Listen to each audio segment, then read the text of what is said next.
Tahimik ang Maynila. Hindi ito ang Maynila na naiwan ni Rafael Alcantara 7 taon na ang nakalipas. Mas moderno na, mas mataas ang mga gusali, mas mabilis ang agos ng buhay. Ilang saglit lang siyang nakatayo sa labas ng suot ang kanyang puting polo at designer shades, pakiramdam niya'y isa siyang estranghero sa sariling bayan. Ang isip niya'y abala sa mga numero, sa mga board meeting, sa plano niyang ituloy ang legacy ng kanyang ama. Wala nang ibang espasyo para sa gulo. Pero ang gulo, tila may sariling isip at sumalubong sa kanya nang hindi inaasahan. Isang matinis na sigaw ang bumasag sa umaga. Magnanakaw! Holdaper! Napalingon si Rafael, nakita niya ang isang babaeng pinagpapalo ang isang lalaki na may hawak na bag hindi karaniwan ng eksena. Ang babae ay hindi mukhang biktima, kundi tila isa itong pulis o bodyguard, kung hindi lang dahil sa suot niyang simpleng shirt at shorts.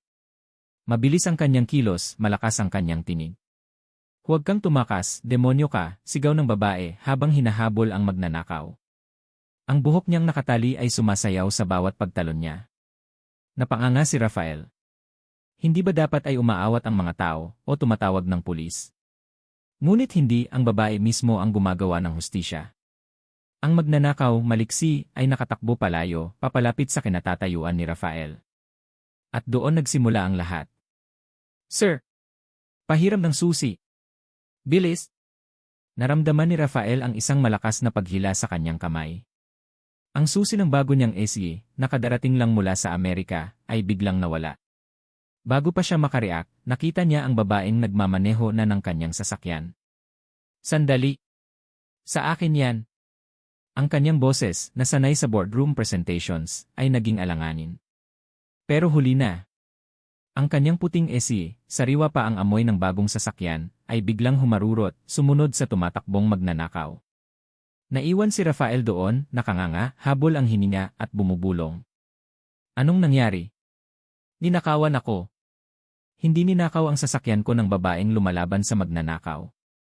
This is insane. Ang pagkabigla ay humalo sa matinding galit. Ang kanyang bagong sasakyan. Ang kanyang planado at organisadong buhay. Lahat ay biglang gulo. Pakiramdam niya ay para siyang isang eksena sa isang pelikulang aksyon, ngunit siya ang biktima at ang bida ay isang babaeng walang preno. Makalipas ang kalahating oras, nasa presinto si Rafael. Ang hangin doon ay mabigat, amoy kape at lumang papel. Nakaupo siya sa isang matigas na silya, pilit pinapakalma ang sarili. Ang kanyang suit ay lukot na, ang kanyang buhok ay medyo gulo. At doon, sa kabila ng silid, nakita niya ang babaeng nang agaw ng kanyang sasakyan. Nakikipag-usap ito sa pulis at hindi mukhang nagsisisi. Sa katunayan, tila may kayabangan pa sa mga mata nito. Ano po ang pangalan niyo, ma'am? Tanong ng pulis. Maria del Rosario po, sir. Pero tawagin niyo na lang akong Araw. Matapang ang kanyang boses at may bahid ng pagtawa habang ikinukwento ang buong pangyayari. Ang bilis ng kamay ko, ano? Dapat kasi, pag may nakita kang gulo, susugod ka, hindi lang titigil. Napatingin si Araw kay Rafael at mumiti ng nakakaloko. Isang ngiting tila ng aasar. Pasensya na kayo, sir. Emergency eh. May naibalik na ba sa inyo ang kotse nyo? Hindi ko akalain na sa pag-uwi ko, ako pa ang mabibiktima ng isang desperadong babae, bulong ni Rafael, sapat para marinig ni Araw. Desperada? Excuse me, sir. Hustisya po ang ipinaglaban ko. Hindi ako nagnanakaw, nanghiram lang ako ng panandalian para habulin ang totoong magnanakaw. Sumiklab si Araw. At isa pa, nakuha ko ang bag ng biktima na iwan doon sa kotse nyo. Dapat magpasalamat ka pa nga. Magpasalamat? Sa pagnanakaw ng aking sasakyan. Tumayo si Rafael. Alam mo bang malaking abala ito? May mga meeting ako, may mga schedule. Hindi mo ba naintindihan ang konsepto ng batas at kaayusan? Batas? Kaayusan? Sa dami ng magnanakaw sa Maynila, sir, minsan kailangan mo ng mabilisang aksyon. Hindi puro usap at proseso. Humakbang papalapit si Araw, hindi takot. Ang kanyang mga mata ay nagbabaga. Mukha kang galing sa ibang bansa, sir. Kaya ka siguro hindi sanay sa Maynila. Dito, kailangan matapang ka. Isang pulis ang umawat. Kalma lang, ma'am, sir. Nagawa naman ni ma'am na maibalik ang bag at nahuli na rin natin ang suspect. Nagkamali lang sa paraan. Nagkamali, galit na bulong ni Rafael. Pumunta ako rito para ayusin ang mga papeles, hindi para mag-witness sa isang circus. Dumating ang isang babae, medyo mas matanda kay Araw, ngunit mukhang kaibigan. Araw, ano na naman ang ginawa mo? Lani, buti dumating ka. Tignan mo, ang arte nitong lalaking to, kini-question ang pamamaraan ko ng pagpuksa sa kasamaan. Araw gestured wildly towards Rafael. Sorry po, sir. Ganito po talaga yan. May pagka-Superman syndrome po, paliwanag ni Lani kay Rafael, na pilit pinipigil ang tawa. Superman syndrome? Ako pa ang kailangan mag-adjust sa katigasan ng ulo niya. Rafael shook his head, utterly bewildered. He couldn't believe this was happening. He, Rafael Alcantara, who dealt with multi-million-dollar deals, was now caught in petty quarrel with a woman who had no sense of propriety. Sa huli, ipinaklaim ni Rafael ang kanyang sasakyan. May konting gasgas sa bumper at amoy singaw pa ng pawis ni Araw. Pakiramdam niya ay nadumisan ang kanyang pagbabalik sa Pilipinas. Nagmamadali siyang umalis ng presinto, ang utak niya ay naghahanap ng paraan para makalimutan ang lahat ng ito. Sumakay siya sa kanyang sasakyan, binuksan ang aircon sa pinakamalamig na setting, pilit pinapawi ang init ng ulo. Ang lahat ng kanyang matikas na plano ay tila biglang naging abala dahil sa babaeng iyon. I need to get home. I need to forget this day, bulong niya sa sarili. Nakuha niya ang kanyang cellphone at tinawagan ang driver, kinansel na ang planong sunduin siya. Kailangan niya ng privacy, kailangan niya ng katahimikan. Habang nagmamaneho, naisip niya ang tungkol sa kanyang ama, kay Don Ricardo. Siguradong ipagmamalaki siya nito sa lahat ng narating niya sa Amerika. Ngayon, oras na para ibalik ang lahat ng ininvest sa kanya ng pamilya. Ang pag-aasikaso sa kumpanya at ang arranged marriage na yon. Hindi ito ang pinipili niyang paraan, ngunit para sa pamilya, gagawin niya. Nagring ang cellphone ni Rafael. Ang pangalan ng kanyang ama, Don Ricardo, ang lumabas sa screen. Rafael, anak, umuwi ka na ba? Tanong ng kanyang ama, may ngiti sa boses. Opo, papa.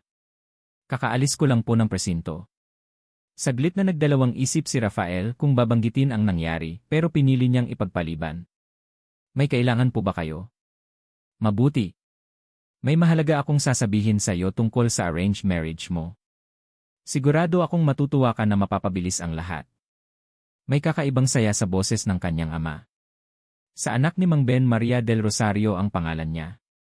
Ang mundo ni Rafael ay tila biglang tumigil. Ang kanyang kamay ay kumapit ng mahigpit sa manibela. Ang pangalang iyon. Maria del Rosario. Araw. Ang babaeng nagnakaw ng kanyang sasakyan. Ang babaeng nagdulot ng gulo sa kanyang pagbabalik. Essay. Sino po, papa? Halos pabulong na tanong niya.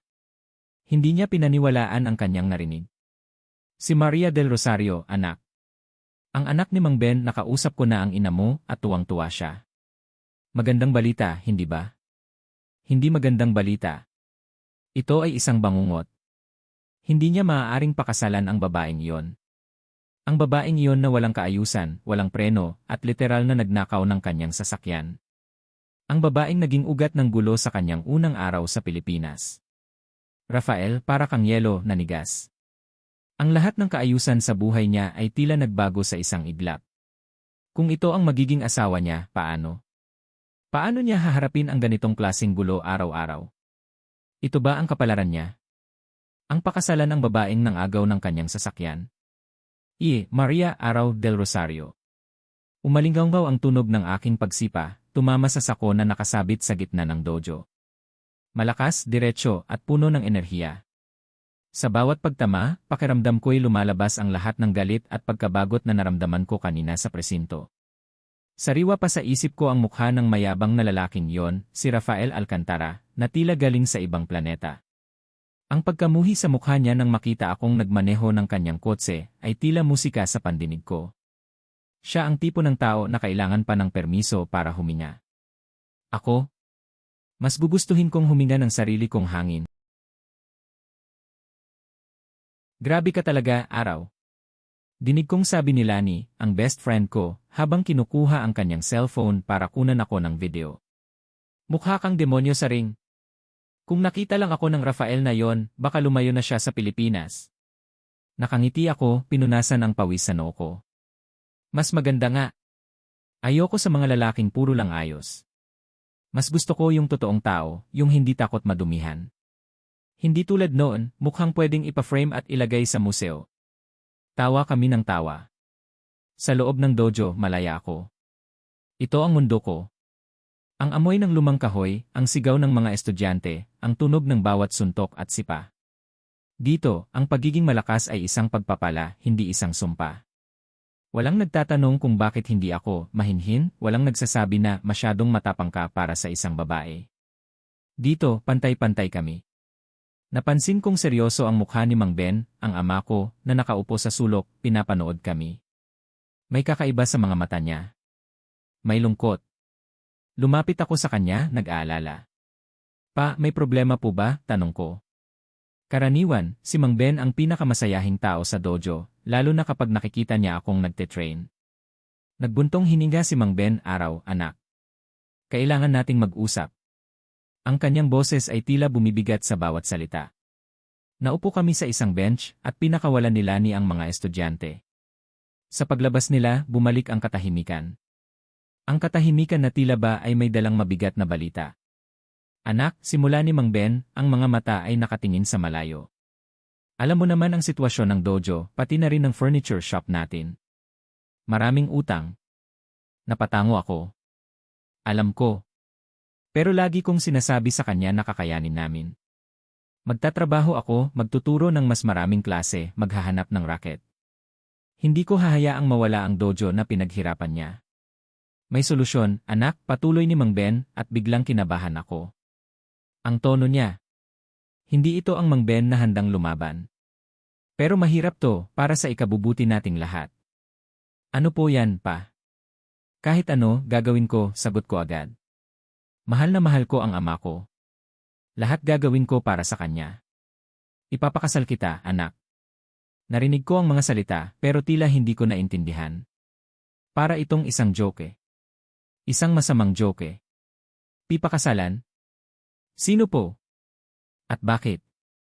Tumayo ako, biglang lumakas ang tibok ng puso ko. Si Rafael Alcantara, diretsong sabi ni Mang Ben, at tumama sa akin ang mga salita tulad ng isang malakas na suntok. Ang ngiti ko kanina ay naglaho, napalitan ng panginginig. Ano? Ang boses ko'y halos pumiyok. Si Rafael Alcantara. Yung mayabang suplado, galing Amerika na nakasagutan ko kanina. Anak, huwag kang ganyan. Mayaman sila. Malaki ang matutulong nila sa atin. Ito ang pinagkasunduan namin ng papa niya noon. Isang kasunduan na hindi ko na pwedeng baliwalain. Tila nagmamakaawa ang boses niya. Ang kumpanya natin, anak, nasa bingit ng pagkalugi. Ang dojo. Ito na lang ang pag-asa natin. Naramdaman ko ang init na umakyat sa mukha ko. Ang galit ay mabilis na kumalat sa buong katawan ko. Pag-asa. Sa pamamagitan ng pagbebenta sa akin. Pa, hindi ako paninda. May sarili akong buhay, may sarili akong desisyon. Hindi ko pwedeng pakasalan ang isang taong hindi ko kilala. At higit sa lahat, hindi ko gusto. Naramdaman ko ang pag-init ng mga mata ko. Ang isip ko ay bumalik sa nakaraan, sa mga taong nanghusga sa akin. Si Marco. Ang unang pag-ibig ko. Ang taong nagpaiyak sa akin noon, ang taong nagpahamak sa akin. Flashback continues. Hindi ka kasi pang display, araw, sabi ni Marco noon, na may pagkaprangka. Hindi ka marunong mag-ayos, puro suntok ang alam mo. Para kang lalaki. Hindi ka bagay sa isang pamilyang mayaman tulad namin. Ang mga salitang iyon ay tumimo sa puso ko, nag-iwan ng malalim na sugat. Sa sobrang galit at sakit, sinuntok ko ang pader sa dojo, at iyon ang naging sanhi ng peklat sa aking kamay. Ang peklat na laging paalala sa akin na hindi ako sapat. Na ang aking pagkatao, ang aking hilig sa martial arts, ay isang kapintasan. Matapos noon, itinatak ko sa isip ko na ang tanging mapagkakatiwalaan ko ay ang aking sariling lakas, ang aking mga kamao. At hinding-hindi na ako magpapaapi sa sinuman, lalo na sa mga lalaking tulad niya. End of flashback. Anak, nakikinig ka ba? Dinig kong sabi ni Mang Ben, bumalik ako sa realidad. Ang kanyang mga mata ay puno ng pagod at pag-asa. Alam kong mahirap. Pero kailangan natin to para sa dojo. Para sa atin. Naramdaman ko ang lalamunan ko na parang may nakabara. Hindi lang ito tungkol sa pera. Ito ay tungkol sa aking kalayaan. Ang kalayaan na pinaghirapan kong makamit matapos ang lahat ng panghuhusga. Pero paano po ang pangarap ko? Ang maging malaya. Ang pumili ng sarili kong landas. Ang boses ko ay halos lumabas bilang bulong. Hindi ko po pwedeng ipagpalit ang sarili ko para lang sa negosyo. Hindi ako bagay sa kanila. Hindi ako si Elo perfect na pang-social na event. Napatayo si Mang Ben, lumapit sa akin at hinawakan ang aking mga balikat. Anak, mahal kita. At ito ang pinakamahirap na desisyon na kailangan kong gawin. Pero kung hindi, mawawala ang lahat ng pinaghirapan natin. Ang dojo na ito ang buhay natin. Ito ang legacy ng lolo mo. Ang dojo. Ang pader na pinagbagsakan ng galit ko noon. Ang bawat sulok nito ay puno ng alaala. Ang mga araw na kasama ko si Lolo, nagtuturo sa akin ng iba't ibang diskarte. Ang mga tawanan namin, ang mga pawis na nabubuhos. Hindi ko pwedeng hayaang mawala ang lahat ng iyon. Ito ang aking santuaryo. Kaya ko pong magtrabaho ng masigit pa. Magturo ako ng madaming klase. Mag-sign up ako sa mga tournaments. Kaya natin to. Pilit kong pinipigilan ang pagtulo ng luha sa aking mga mata.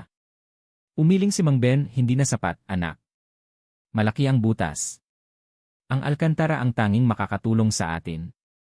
Ito ang pinagkasunduan. Ang tanging paraan para makabangon tayo. Ang mga salita niya ay tila patak ng ulan na unti-unting lumalalim sa aking puso. Naramdaman ko ang bigat ng buong mundo sa aking mga balikat. Ang boses ni Rafael Alcantara, ang mukha niyang puno ng pagkamuhi, ay muling naglaro sa aking isipan. Pakakasalan ko ang taong iyon. Ang taong hindi makaintindi sa akin. Ang taong hahatulan ako sa bawat galaw ko. Hindi ko po kaya, ang tanging lumabas sa aking bibig, puno ng kawalan ng pag-asa. Yumuko si Mang Ben, at nakita ko ang butil ng luha na pumatak mula sa kanyang mga mata. Para sa akin, anak. Para sa atin. Pakiusap. Isipin mo ang dojo. Ang nakita kong sakit sa mukha ng aking ama ay higit pa sa anumang suntok na natanggap ko. Siya, na laging matapang, ay ngayon ay humihiling. Pakiramdam ko'y nadurog ako. Alam kong wala na akong magagawa. Ito ang kapalaran ko. Ang isuko ang kalayaan ko para sa pamilya. Gabi na. Nakahiga ako sa aking kama, nakatingin sa kisame. Ang peklat sa aking kamay ay tila masakit, mas mainit kaysa dati. Gusto kong sumuntok, sumipa, sumigaw. Pero wala akong lakas. Pakiramdam ko'y isa akong preso, at ang presinto kanina ay tila isang babala sa magiging buhay ko. Kinuha ko ang aking cellphone, binuksan ang kamera. Tinitigan ko ang aking sarili sa salamin ng screen. Ang mga mata ko ay namumula. Ang mga kilay ko'y salubong. Ang buhok ko'y gulo. Isa akong fighter. Pero sa laban na ito, pakiramdam ko'y talo na ako bago pa man magsimula. Hindi ako perpekto para sa mundo ni Rafael Alcantara. Hindi ako ang uri ng babaeng hahayaan nilang pumasok sa kanilang marangyang mundo. Biglang nag-vibrate ang cellphone ko. Isang text message mula kay Mang Ben. Mang Ben, anak, magpahinga ka na. May balita ako.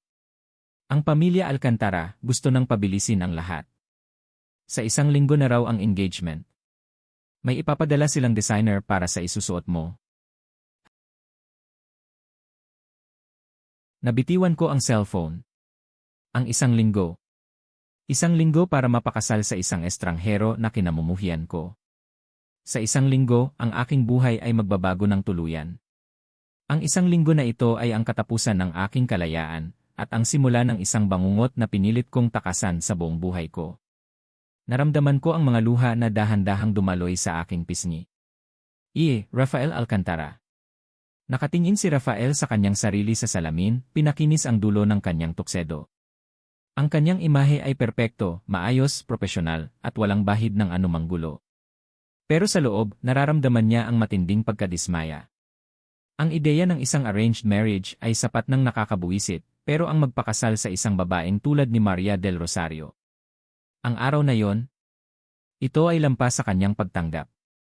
Handa ka na ba, anak? Naramdaman ni Rafael ang presensya ng kanyang ina, si Doña Elena Alcantara, sa likod niya. Elegante siya sa kanyang mamahaling bestida, ang kanyang tinig ay malambing ngunit may bahid ng pagmamandato. Handa na po, ma, sagot ni Rafael, pilit na umiti. Lumapit si Doña Elena at inayos ang kwelyo ng kanyang tuksedo. Tandaan mo, Rafael. Ang gabing ito ay mahalaga. Ito ang simula ng bagong kabanata hindi lang para sa iyo, kundi para sa buong pamilya Alcantara. Siguraduhin mong maging mapagbigay at huwag masyadong maging prangka. Ang huling salita ay may diin, tila isang babala. Alam ni Rafael kung sino ang pinaparinggan ng kanyang ina. Naiintindihan ko po, mae. Mabuti. Ang Del Rosario ay medyo kakaiba. Pero ang koneksyon natin sa kanila ay mas malalim kaysa sa iniisip mo. Mahalaga na maging maayos ang lahat. May kakaibang kislap sa mga mata ng kanyang ina na hindi niya maintindihan. Tila may mas malalim na lihim sa likod ng pagiging mahalaga ng kasal na ito. Hindi lang ito tungkol sa utang ng pamilya Del Rosario. Bumaba sila sa grand staircase, papunta sa grand ballroom ng kanilang mansyon. Ang silid ay puno ng mga piling bisita, mga negosyante, politiko, at mga kaibigan ng pamilya. Lahat ay naghihintay para sa pagdating ng bride-to-be. Ramdam ni Rafael ang tensyon sa hangin. At pagkatapos, dumating sila. Nakita ni Rafael si Maria del Rosario. Hindi niya inaasahan ang kanyang suot. Isang puting Filipiniana gown na may mga bordang bulaklak. Maayos ang kanyang buhok at may light makeup. Kung hindi lang dahil sa matapang niyang tindig at sa bahagyang pagkakayuko ng kanyang balikat, marahil ay akalain siya ay isang modelong pang-magazine. Pero para kay Rafael, halata ang pagiging alanganin niya sa kanyang sariling kasuotan. Hindi ito ang kanyang iaraw. Hindi ito ang araw na kinikilala niya, ang babaeng walang pakialam sa opinyon ng iba. Rafael, anak, narito na si Maria, masayang bati ni Doña Elena, at hinila siya palapit. Lumapit si Araw kasama si Mang Ben, na mukhang maputla at pagod. Napansin ni Rafael ang mga mata ni Araw, masama ang tingin nito sa kanya. Isang sulyap na nagpapaalala sa kanya ng kanilang unang engkwentro sa presinto. Magandang gabi, Maria, bati ni Rafael, pilit nang umiti. Ang boses niya ay mekanikal. Magandang gabi rin, yun ay Alcantara, sagot ni Araw, ang kanyang boses ay malamig at pilit din ang ngiti. Sana ay hindi po kayo masyadong nabusog sa hapunan. Baka hindi niyo po maikot ang buong mansyon. Napataas ang kilay ni Rafael. Diretsahan. Huwag kang mag-alala, Maria. Sanay akong mag-adjust sa iba't ibang kapaligiran. Hindi tulad ng iba, hindi ako basta-basta natatakot sa malalaking lugar. Isang mabilis na sulyap ang ibinigay ni Araw sa kanya, na tila ba nakuha niya ang kanyang pahaging. Malamang po, sir. May mga tao kasi na sa maliliit na lugar lang nakakakilos ng maayos. Hindi ako kasama doon. Tama na yan, mga anak, awat ni Doña Elena, tila walang kamalay-malay sa palitan ng salita sa pagitan nila. Sige na, maupo na kayo at mag-enjoy. Rafael, ihatid mo si Maria sa mesa natin. Habang naglalakad sila patungo sa kanilang mesa, naramdaman ni Rafael ang titig ng mga tao. Ang bawat hakbang ay tila isang performance. Nakita niya ang pagiging alanganin ni Araw. Ang kanyang mga balikat ay bahagyang nakayuko, at paminsan-minsan ay iniayos niya ang kanyang gown na tila hindi siya komportable. May isang bahagi kay Rafael ang nakaramdam ng bahagyang pagkaawa, ngunit agad niyang iniling iyon. Siya ang gumagawa ng eksena sa presinto. Siya ang sanhi ng pagkagulo ng buhay niya. Nang makaupo sila, pilit nilang iniiwasan ang bawat isa. Ang kanilang usapan ay limitado sa mga pilit na tanong tungkol sa trabaho at mga hilig. Mahilig ka pa rin ba sa boxing, Maria? Tanong ni Rafael, pilit na pinipigilan ang ngiti. Martial arts po, Leon Alcantara. At ito pa rin ang buhay ko. Ikaw po. Masaya ka pa rin bang magbilang ng pera? Pabalik na tanong ni Araw na may bahid ng panunukso. Bago pa man makasagot si Rafael, isang matinis na tawa ang narinig niya mula sa di kalayuan. Rafael! Darling! I can't believe it's you. Napalingon si Rafael. Ang kanyang hininga ay tila biglang bumigat. Si Samantha Go. Ang kanyang dating fiancé mula sa Amerika. Ang babaeng nagdulot sa kanya ng matinding pagkadismaya at pagkawala ng tiwala. Lumapit si Samantha, suot ang isang nakakasilaw na pulang dress. Ang kanyang ngiti ay perpekto, ngunit para kay Rafael, ito ay puno ng pagka-plastic. Niyakap niya si Rafael ng mahigpit, halos hindi makahinga si Rafael. Sam, anong ginagawa mo rito? Tanong ni Rafael, ang boses ay may bahid ng pagkabigla. Oh, Doña Elena invited me. Alam mo naman, Rafay, we're still family friends. Just had to rally in to congratulate you on your engagement. And to meet your future wife. Binitawan ni Samantha si Rafael, at ang kanyang mga mata ay dahan-dahang lumipat kay Araw, sinuri ito mula ulo hanggang paa, na may isang tingin na tila ng huhusga. Tumaas ang kilay ni Araw, ramdam ang pagiging alanganin. Pero nanatili siyang kalmado. Samantha, bati ni Doña Elena, na tila tuwang-tuwa sa pagdating ni Samantha. Salamat sa pagpunta mo. Maria, this is Samantha. She's Rafael's good friend from the States. Nice to meet you, Maria, sabi ni Samantha, inabot ang kamay niya kay Araw. Ang kanyang kamay ay malamig at ang kanyang hawak ay medyo mahigpit. I heard a lot about you from Doña Elena. You're a martial artist, right? How fascinating. Hindi ka ba nahihirapan mag-adjust sa ganitong klaseng events? Hindi po, sagot ni Araw, tinitigan ang mga mata ni Samantha. Mas mahirap po siguro ang magpanggap. Napangiti si Samantha, ngunit hindi umabot sa kanyang mga mata. Naramdaman ni Rafael ang tensyon sa pagitan ng dalawa. Makalipas ang ilang sandali, nagsimula ang photo op. Pilit na ipinagtabi sila Araw at Rafael para sa mga litrato. Ang kanilang mga ngiti ay pilit, ang kanilang mga kamay ay alanganing nakakapit sa isa't isa. Si Rafael, na sanay sa pagiging modelong pangnegosyo, ay nahirapan. Ang kanyang braso ay nakapulupot sa likod ni Araw at ramdam niya ang paninigas ng katawan nito. Tila may pader sa pagitan nila. Sana naman ay hindi ka nahihirapan, Maria, bulong ni Rafael kay Araw habang kinukunan sila ng litrato. Mas madali po siguro kung sinuntok ko na lang yung kamera, sagot ni Araw, may bahid ng inis sa boses. Huwag kang ganyan, Maria, bulong ni Rafael. Paparusahan ka ng ina ko. Gusto kong makita kung paano, pabulong na sagot ni Araw, na nakangiti pa rin sa kamera. Nang matapos ang photo session, bumalik sila sa kanilang mesa. Nakita ni Rafael si Samantha na nakatingin sa kanila. May kakaibang ngiti sa mga labi nito. Isang ngiting tila may binabalak. Alam niya na hindi lang para bumati si Samantha dito. Kinagabihan, pagkatapos ng pagod na pagdiriwang, umuwi si Rafael sa kanyang silid. Binuksan niya ang kanyang laptop, pilit na inalis sa isip ang lahat ng nangyari. Ang pilit ng ngiti ni Araw, ang mapanuksong tingin ni Samantha, at ang kakaibang presensya ng kanyang ina. Nang biglang, nag-vibrate ang kanyang cellphone. Isang unknown number. Nag-aalangan siyang buksan. Isang litrato. Nagulat si Rafael. Ito ay si Araw. Nakasuot ng training gear, nakangiti ng maluwag, at nakikipag-usap ng napakalapit sa isang lalaking may muskular na pangangatawan na nakatayo sa isang dojo. Ang lalaki ay nakangiti rin, tila may kakaibang lambing sa kanyang mga mata. Hindi ito ang pilit na ngiti na nakita niya kay Araw kanina. Ito ay totoo. Kasama ng litrato. Mukhang may mas masarap pa siyang pagkaabalahan kaysa sa isang arranged marriage, Yeme Alcantara. Sigurado ka ba na ito ang klase ng asawa na gusto mo? Pinisil ni Rafael ang kanyang cellphone. Ang pagdududa ay biglang kumalat sa kanyang sistema. Sino ang lalaking ito?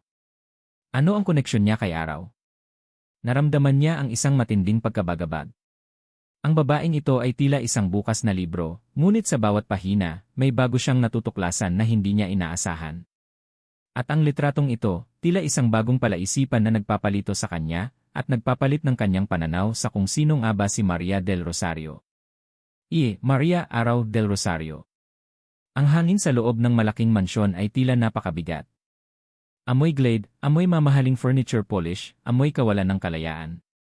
Ilang araw na simula nang lumipat ako sa ipinahandang bahay ni Doña Elena. Hindi ito ang mansyon ng mga Alcantara, kundi isang bahay na mas maliit, ngunit sapat pa ring nakakabingi sa laki, na matatagpuan sa isang exclusive village sa Makati. Malayo sa ingay ng kalsada, sa amoy ng pawis, sa halakhakan ng mga estudyante sa dojo. Dito, ang tanging maririnig mo ay ang tahimik na tunog ng aircon at ang pilit mong paghinga. Kinukuha ko ang aking boxing gloves mula sa isang box at inilapag ang mga ito sa mesa sa sala. Hindi ko maintindihan kung bakit kailangan kong ilipat dito ang lahat ng gamit ko kung hindi ko naman pwedeng gamitin sa loob ng bahay na ito. Ang paglipat sa bahay na ito ay pakiramdam ko'y paglipat sa isang cage. Maria, ano ang ginagawa mo? Ang boses ni Rafael ay tumambol sa aking tainga, tila isang babala. Nakatayo siya sa doorway, nakakrus ang kanyang mga braso, at may matalim na tingin sa kanyang mga mata. Suot niya ang isang silk robe, mukhang galing sa isang commercial ng sabon. Kahit nakakainis siya, hindi maikakaila ang pagiging maayos niya. Inaayos ko po ang mga gamit ko, yung Alcantara, sagot ko, pilit na pinipigil ang iritasyon. Saan ko po ba gustong ilagay ito? Sa banyo? Sa kusina?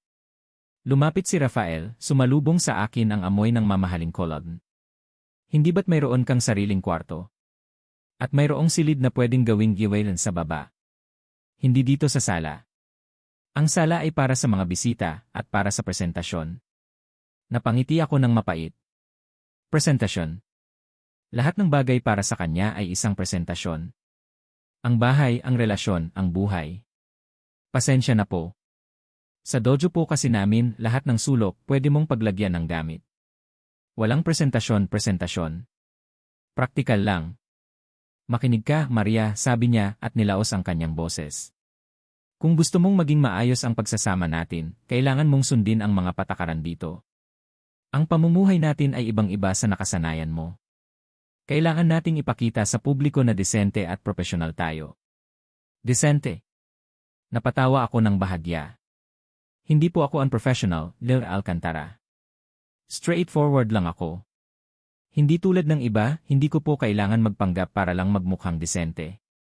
Umiling siya at narinig ko ang mahinang pagbuntong hininga. Iyan ang problema. Ang pagiging straightforward mo ay nagiging sanhi ng gulo. Kailangan mong matutunan ang tamang asal.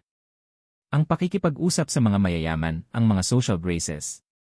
Hindi ito ang dojo mo. Sa mga sumunod na araw, naging trainer ko si Rafael sa pagiging social. Araw-araw, may lecture siya tungkol sa tamang paghawak ng tinidor, tamang pagsagot sa mga tanong, tamang pagngiti. Pakiramdam ko'y bumalik ako sa kindergarten. Maria, kapag kumakain ka ng steak, gamitin mo ang kutsilyo at tinidor. Huwag mong gagamitin ang kamay mo, sabi niya sa akin habang kumakain kami ng hapunan. Tiningnan ko siya at pagkatapos ay tiningnan ko ang steak. Mas masarap po kasi kapag kamay ang gamit, sir. Mas ramdam mo yung karne. Sabay kagat ko sa steak gamit ang aking kamay na tila ng asar. Napahawak si Rafael sa kanyang noo. Hindi. Iyan ang dahilan kung bakit ka nagmumukhang wild. You need to be refined. At ano po ang definition nyo ng refined? Yung parang robot na sunod-sunuran lang. Tumayo ako, naubos na ang pasensya ko. Alam mo, Len Alcantara, hindi ako laruan na pwede mong iprogram. Kung ganoon ang gusto mo, maghanap ka na lang ng robot. May sarili akong pagkatao. Umalis ako, nagmamadali, patungo sa aking kwarto. Narinig ko ang mahinang bulong niya, this is imposible. Isang hapon, habang nag-ensayo ako ng shadow boxing sa garden ng bahay, tumunog ang cellphone ko. Isang unknown number. Sinagot ko. Hello, Maria? This is Samantha Go. Napataas ang kilay ko. Ang ex-fiance ni Rafael. Oh. Hello po. I was wondering if you're free for coffee. I'd love to get to know you better. Para naman hindi tayo awkward sa mga events, di ba? Ang boses niya ay malambing, puno ng pagiging kaibigan. Ngunit may bahid ng kung ano na hindi ko matukoy. Sige po, sagot ko. Gusto ko rin siyang makilala. Kung may hidden agenda siya, mas maganda kung malalaman ko agad. Nagkita kami sa isang high-end coffee shop sa Giz. Nakasuot si Samantha ng isang designer dress, mukhang handa para sa isang photoshoot. Ako naman ay nakasuot lang ng simpleng shirt at jeans. So, tell me, Maria. How's life with Rafe? Tanong niya at mumiti. He's very particular, isn't he? Very organized. Opo. Parang may timer po ang bawat kilos, sagot ko, at napatayuan siya. I know right. Napatawa siya. He used to really to change me too. But I told him, Rafe, you can't box a free spirit. That's how we didn't work out, I guess. We were too different. Tinitigan ko siya. May nais siyang iparating. I see. Alam mo, Maria, you seem like a strong woman. I admire that. It takes a lot of courage to be yourself in this world, especially in Rafi's world. Tila may sinseridad sa boses niya. Just hope you know what you're getting into. This marriage, it's not just about love, is it? Hindi po, sagot ko, direktang nakatingin sa kanya. Alam ko po ang dahilan. Ngumiti si Samantha. Mabuti naman. Kasi, you know, sometimes, people get hurt when they think it's more than what it is. Especially when family secrets are involved. May isang kakaibang kislap sa kanyang mga mata nang sabihin niya yon. Ang pamilya Alcantara, maraming lihim. Sana lang ay handa ka. Umalis ako sa coffee shop na may halo-halong pakiramdam. Hindi ko alam kung dapat ba akong magtiwala kay Samantha o hindi. Ang mga sinabi niya tungkol sa lihim ng pamilya ay tila nagpapahiwatig ng mas malalim na bagay. Kinailangan kong lumabas, kailangan kong huminga ng sarili kong hangin. Nagtaksi ako diretsyo sa dojo. Ito lang ang lugar kung saan ako makakaramdam ng kapayapaan. Araw. Bakit ka ngayon lang? Akala ko ay nakalimutan mo na ako, bungad ni Lani, niyakap ako ng mahigpit. Hindi yan mangyayari, sagot ko at naramdaman ko ang ginhawa. Naiipit ako, Lani. Sa bahay na yon, pakiramdam ko'y nakakulong ako. Hindi ko maintindihan ang Rafael na yan. Ang gulo ng lahat. Normal lang yan, araw. Magkaiba kayo ng mundo. Parang gabi at araw, sabi ni Lani at napangiti ako sa koneksyon. Pero kaya mo yan. Ikaw pa ba? Nag-ensayo kami sa loob ng dojo, pilit na inalis sa isip ang lahat ng problema. Sa bawat suntok, sa bawat sipa, lumalabas ang frustrations ko. Ang presensya ni Lani, ang pagiging pamilyar ng dojo, ay nagbigay sa akin ng lakas. Pagkatapos ng ensayo, nagpasya kaming mamasyal ni Lani sa isang mall sa malapit, para lang magpalamig at mag-window shopping. Naglalakad kami sa isang pasilyo, nagtatawanan, nang biglang may narinig akong bulungan. Siya yan, di ba? Yung ikakasal kay Rafael Alcantara. Ang layo naman ng hitsura sa mga go. Saka, narinig ko, kape yung dojo nila. Gold digger lang daw yan. Nga. Buti na lang at hindi natuloy si Sam sa Rafael. Mas bagay sila. Nakakaawa naman si Rafael, napilitan yata. Napatigil ako. Ang mga salita ay tumama sa akin tulad ng mga kutsilyo. Gold digger. Kape. Ang init ay biglang kumalat sa aking mga pisngi. Ang mga mata ko ay naghanap sa paligid. Nakita ko ang dalawang babae na nagbubulungan, na mabilis. Naramdaman ko ang matinding sakit sa aking dibdib. Ang pagiging hindi sapat ay muling bumalik. Ang dating takot. Tiningnan ko ang mga kamay ko, ang peklat sa kaliwang pulso ko. Gold digger. Ito ang kinatatakutan ko. Na ang pagiging Del Rosario, ang pagiging galing sa mahirap, ay laging magiging kapintasan ko. Hinawakan ni Lani ang kamay ko. Araw, huwag mo silang pansinin. Inggit lang yan. Ngunit hindi ko na narinig ang sinabi ni Lani. Ang mga salita ay patuloy na umalingaw-ngaw sa aking isip. Gold digger. Kape. At biglang, naramdaman ko ang isang matinding hinala.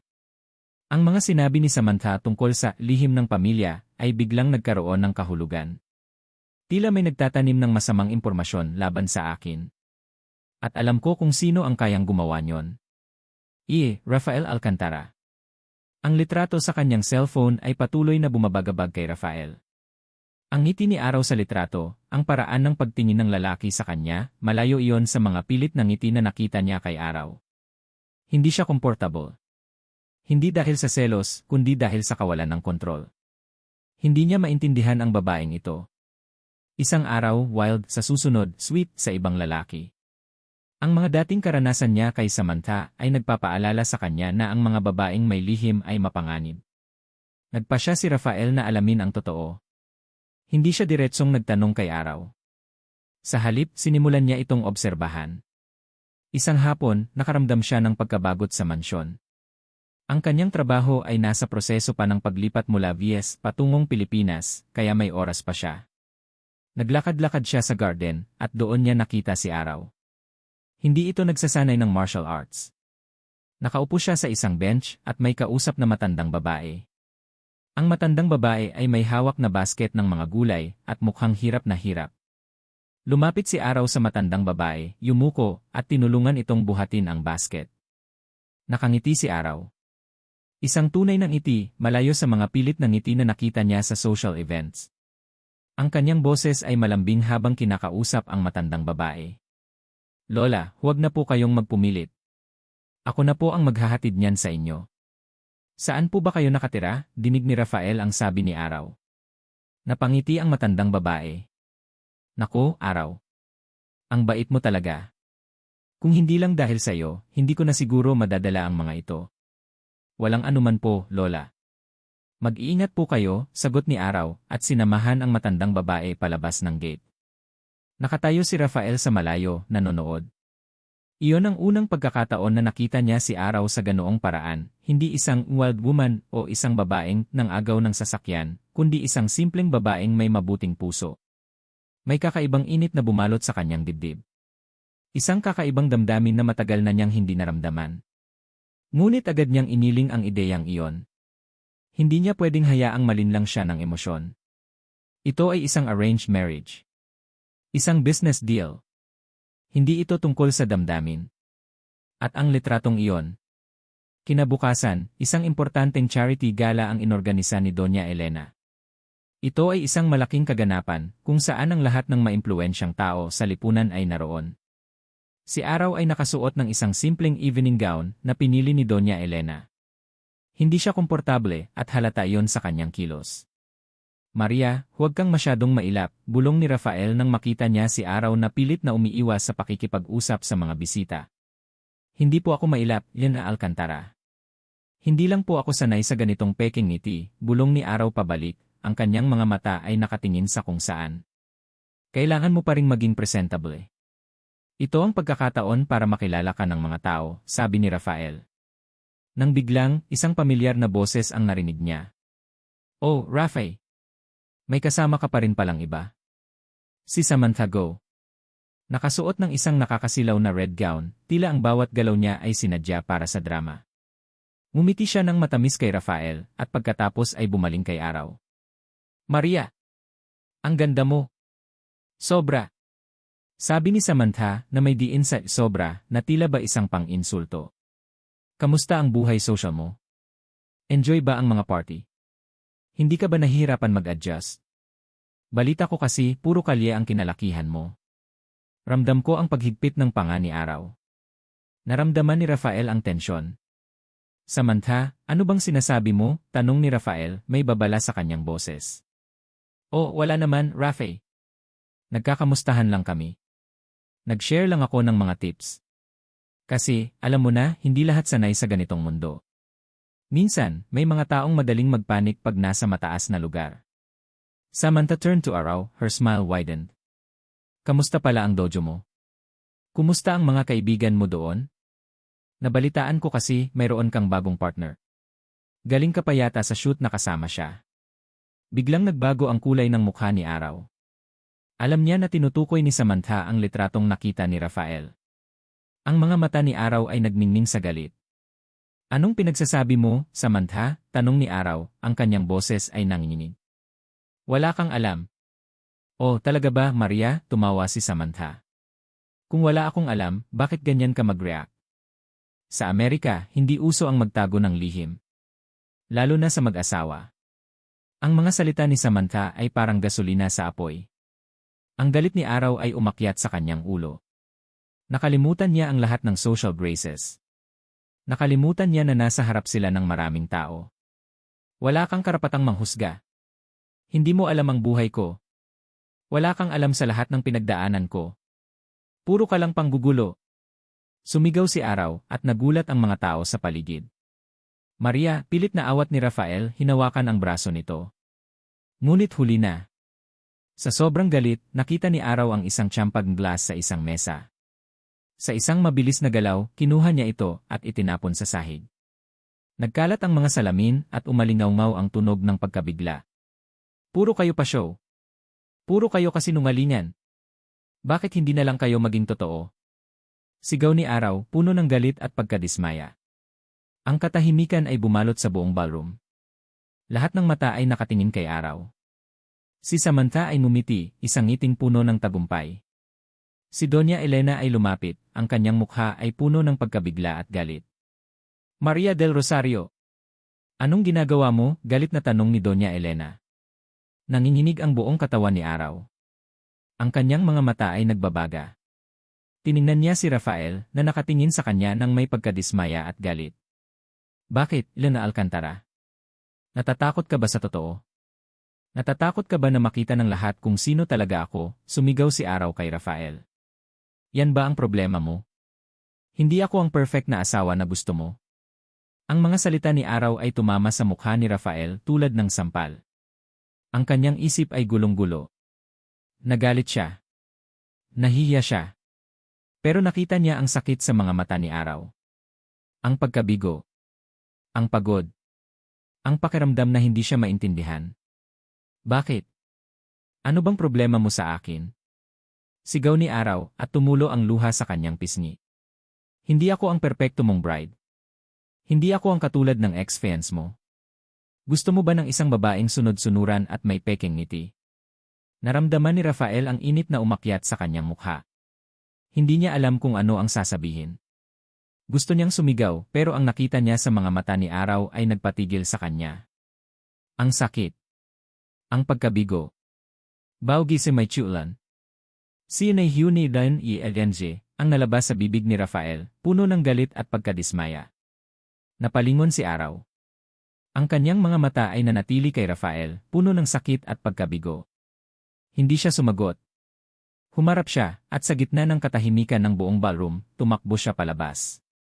Naiwan si Rafael doon, nakatingin sa basag na champagne glass sa sahig. Ang pagkalito ay humalo sa galit. Hindi niya maintindihan si Araw. Pero sa isang banda, naramdaman niya ang matinding pagsisisi. Ang paraan ng pagtingin ni Araw sa kanya. Ang sakit sa mga mata nito. Ito ba ang bunga ng kanyang pagiging masyadong mahigpit? O ang pagmamanipula ni Samantha? Naramdaman niya ang malamig na tingin ng kanyang ina. Narinig niya ang bulungan ng mga tao. Ang gulo. Biglang may pumasok sa isip ni Rafael. Ang sinabi ng kanyang ina kanina. Ang koneksyon natin sa kanila ay mas malalim kaysa sa iniisip mo. At ang nakaraang tawag niya sa kanyang ama, na nagsabi na baka hindi masyadong malinis ang Del Rosario. May koneksyon ba ito sa gulo na ito? Ang isang pakiramdam ng pagdududa ay nagsimulang gumapang sa kanyang sistema. Hindi ito basta-basta. Parang may mas malaki pang problema ang nakatago sa likod ng lahat ng kaguluhang ito. Ang pakiramdam na may tinatago sa kanya ang kanyang sariling ina. Rafael Alcantara. Ang pagbagsak ng champagne glass sa gala ay patuloy na umalinggaw sa isip ni Rafael. Ang matinding galit sa mukha ni Araw, ang sakit sa kanyang mga mata, at ang mga salitang sinabi niya, hindi ako ang perpekto mong bride. Hindi ako ang katulad ng ex-fiance mo. Ang mga salitang iyon ay tumimo sa kanya at nagbunsod ng isang matinding pagdududa. Mayroon bang mas malalim na koneksyon si Samantha sa lahat ng ito kaysa sa inaakala niya? At bakit tila may alam si Doña Elena tungkol dito? Kinabukasan, maaga pa, nagpasya si Rafael na kumilos. Hindi niya hahayaang maging laruan siya sa isang laro na hindi niya naiintindihan ang mga patakaran. Tinawagan niya si Atty. Marco Reyes, ang kanyang matalik na kaibigan at legal counsel. Marco, kailangan ko ng tulong mo, diretsong sabi ni Rafael. Kailangan kong malaman ang lahat tungkol sa pamilya Del Rosario. Lahat. At pati na rin ang koneksyon nila sa aking ama. Rafael, medyo sensitibo ang kasong yan, sagot ni Atty. Marco, may pag-aalinlangan sa boses. Ang mga dokumento ay selyado. Kailangan ko malaman ang totoo, Marco, pilit ni Rafael, ang kanyang boses ay may bahid ng pagmamadali. May pakiramdam ako na may mas malalim na nangyayari dito kaysa sa isang simpleng arranged marriage. At may kinalaman dito si Samantha at marahil si Mama. Napabuntong hininga si Atty. Marco. CJ, Rafael. Pero mag-iingat ka. Baka may matuklasan kang hindi mo magugustuhan. Habang naghihintay ng balita mula kay Marco, nagsimulang maghanap si Rafael sa sarili niyang mga dokumento sa mansyon. Nagpunta siya sa dating opisina ng kanyang ama. Ang silid na iyon ay tila isang museo ng nakaraan, mga lumang libro, mga sertipiko, at mga personal na gamit ng Don Ricardo. Doon, sa isang lumang kabinet na puno ng mga lumang dokumento, nakita ni Rafael ang isang sobre na may nakasulat na Del Rosario. Ang kanyang kamay ay nanginginig habang binubuksan niya ang sobre. Sa loob ay mga lumang kontrata ng lupa, mga liham, at mga litrato. May isang litrato kung saan magkasama si Don Ricardo at Mang Ben na mukhang magkaibigan. Ang mga petsa sa mga dokumento ay bumalik sa mga taon bago pa siya ipanganak. Ang isa sa mga dokumento ay isang Memorandum of Agreement na may petsang mahigit 30 taon na ang nakakaraan. Ito ay tungkol sa isang malaking piraso ng lupa sa Santa Mesa, kung saan nakatayo ang dojo ng mga Del Rosario. Ang kasunduan ay tila isang utang na loob. Ang pamilya Alcantara ay nagkaloob ng malaking halaga, at kapalit nito, ang pamilya Del Rosario ay nagbigay ng proteksyon. Hindi ito malinaw. Ngunit ang mga probisyon ay tila masalimuot at nagpapahiwatig ng isang lihim na kasunduan. Napatigil si Rafael. Lihim na kasunduan? Bakit? At bakit hindi niya ito nalaman? May kinalaman ba ito sa pagbagsak ng financial empire ng pamilya Alcantara noong dekada 70 na hindi niya masyadong nakita dahil bata pa siya noon? Maya-maya, tumawag si Atty. Marco. Ang kanyang boses ay seryoso. Rafael, may nalaman akong impormasyon na hindi mo magugustuhan. Mayroon akong nakitang mga transaksyon sa bank account ni Samantha na galing sa isang kumpanya na pag-aari ni Doña Elena. Naramdaman ni Rafael ang lamig sa kanyang likod. Ano ang ibig mong sabihin, Marco? Si Samantha at Doña Elena may ginagawa sila. Mukhang matagal na. At base sa mga dokumentong nakita ko, sinisikap nilang kontrolin ang isang bahagi ng lupa na nakapangalan sa pamilya Del Rosario. Ang lupain kung saan nakatayo ang dojo. Bumagsak ang panga ni Rafael. Isang malaking piraso ng puzzle ang biglang nabuo. Ang lahat ng pagtatangka ni Samantha na siraan si Araw, ang pagiging concerned ni Doña Elena sa kasal na ito, ang mga kakaibang tingin niya. Hindi lang ito tungkol sa utang. Ito ay tungkol sa lupain. At sa kung ano pa mang lihim na nakakabit dito. Biglang narinig ni Rafael ang mga boses mula sa ibaba. Si Doña Elena at Samantha. Mabilis siyang lumabas ng opisina ng kanyang ama at pumuesto sa hagdanan, nagpapanggap na papunta sa sala, ngunit nakikinig. Hindi ko akalain na ganito kaka-incompetent, Samantha, galit na bulong ni Doña Elena. Hindi mo nagawang mapaghiwalay ang dalawang yan. Ngayon, nagsisimula ng magtanong si Rafael. Delikado ito. Pilit ko naman po, Doña Elena, sagot ni Samantha, ang kanyang boses ay tila may pagka-frustrated. Pero ang babaeng yan, matigas ang ulo. At si Rafael, nagiging interesado sa kanya. Hindi ko maintindihan. Dati, hindi siya ganyan. Kailangan nating kumilos ng mas mabilis, sabi ni Doña Elena. Ang pagkaantala ng kasal na ito ay nagbibigay ng pagkakataon kay Rafael na mag-imbestiga. At ang lupain na iyon hindi ko pwedeng hayaang malaman niya ang buong katotohanan. Ang mana na iyon ay para sa atin. Napahawak si Rafael sa kanyang sarili. Ang imana. Ang lupain. Ang mga salitang ito ay umalingaw-ngaw sa kanyang isip. Pero, Doña Elena, sabi ni Samantha. Ang dojo na iyon mahirap kunin. May koneksyon sila sa mga tao doon. Baka kailangan nating gumawa ng ibang paraan. Sigurado akong may ibang paraan para mapilitan sila. Tulad ng isang insidente. Wala kang ideya sa mga sinasabi mo, Samantha, galit na sabi ni Doña Elena. Hindi tayo pwedeng gumamit ng ganoong klaseng pamamaraan. Alam mo ba ang posisyon natin? Pero kung hindi natin sila pipilitin, paano? Pilit ni Samantha. Kailangan nating siguraduhin na wala silang ibang pagpipilian. Na magpapakasal si Maria sa Rafael, at makuha natin ang kontrol sa lupain na yon. Rafael froze. Ang kanyang buong pagkatao ay biglang kinabahan. Ang ianye. Ang bahay ni Araw. Ang insidente. Naintindihan niya ngayon ang lahat.